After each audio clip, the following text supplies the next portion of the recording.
Salut guys, ba yéen a ngi am jàmm en tout cas man maa ngi cool den wax bienvenue sur ma chaîne YouTube Statou. bëgg a partager ak yéen benn jëm boo xam ne jeunesse su Sénégal jox nañ ko bët. jeunesse su Sénégal moom la ñuy xaar mu nekk président fii ak 2024 kooku mooy Ousmane Sonko. waxtaan wi nag dañ koy xaaj ñaari xaaj bi si njëkk mooy son biographie bi si topp mooy si tolluwaayam politique am. Ousmane Sonko mi ngi juddu le 15 juillet ci atum 1974 ci dëkk bii ñuy wax Thiès. ay waajuram nag ay fonctionnaire lañu woon maanaam ay liggéeykatu état lañu woon. Ousmane Sonko nag mi ngi yeroo ci dëkk bii ñuy wax Casamance plus particulièrement Ziguinchor.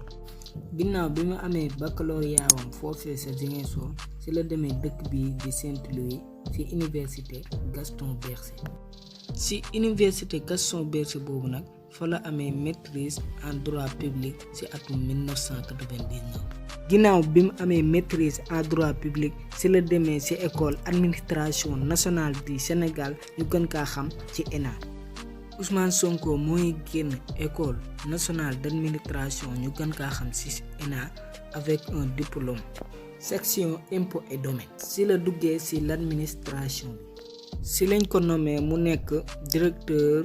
au centre des services fiscaux de Pikine ci atum 2003. ci at boobu ci la am diplôme bu ñuy wax diplôme d'études approfondies ñu gën kaa xam ci DEA.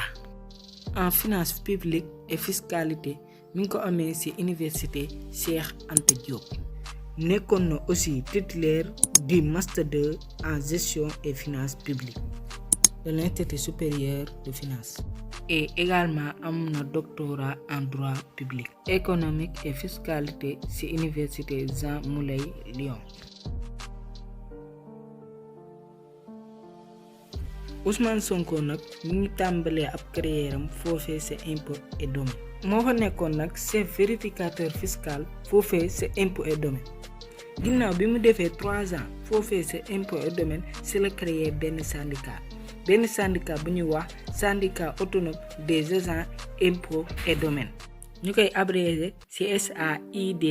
ci diggante atum 2012 et 2016. ci loolu nag ci la Ousmane Sonko tàmbalee di critiquer ci doxalinu gouvernement Macky Sall bii fi nekk.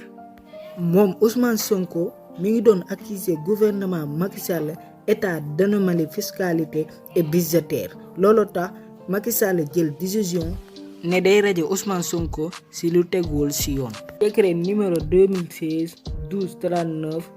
de l'inspecteur général de l'impôt et domaine en août 2016.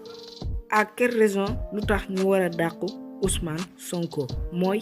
leneen ñoom ci lu ñu wax nee nañ dafa siiwal secret d'état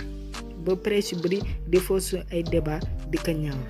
ci loolu nag ci lañ demee ba raje Ousmane Sonko foofu noonu nag ci impôt et domaine ci la Ousmane Sonko jugee foofu ci impôt et domaine. Ousmane Sonko mi ngi créé parti bii di Pastef janvier 2014 ci la faloo nekk député à l'Assemblée nationale ci élection législative de 2017. waaye lan la parti bi di Pastef di signifier?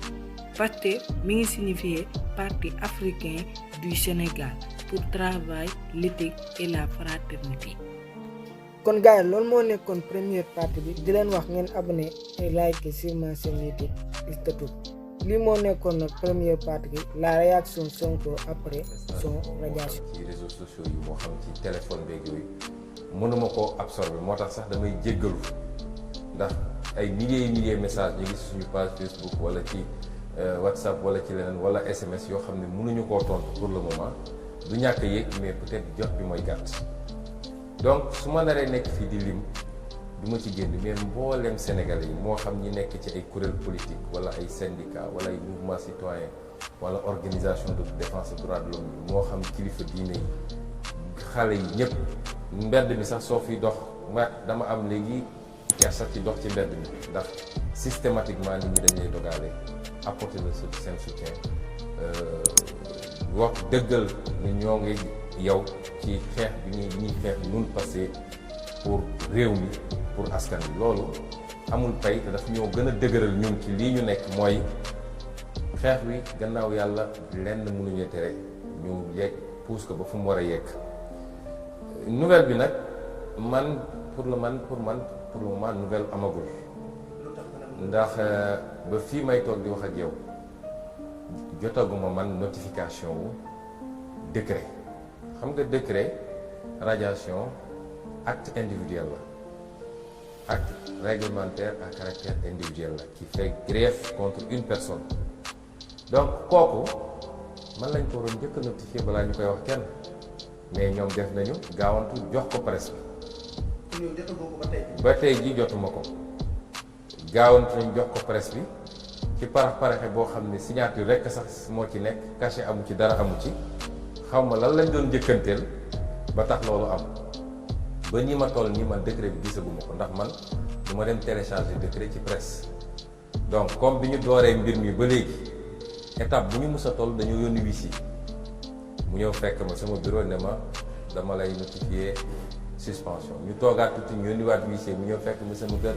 ne ma dama lay notifier convocation conseil de discipline